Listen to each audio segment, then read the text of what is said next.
Science international CBSE school. मी पहिलीची. आज मी हे पुस्तक वाचणार. आजोबांचा वाढदिवस.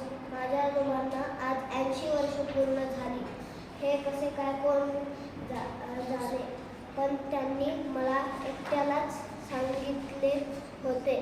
खरे म्हणजे मी काही त्यांच्या बरोबरीचा नाही. मी 10 वर्षाचा तर ते 80 वर्षाचे. हे सांगत असताना त्यांच्या डोळ्यात पाणी आले होते. त्यांनी माझ्या आजीची आठवण झाली होती काय? देव जाणे.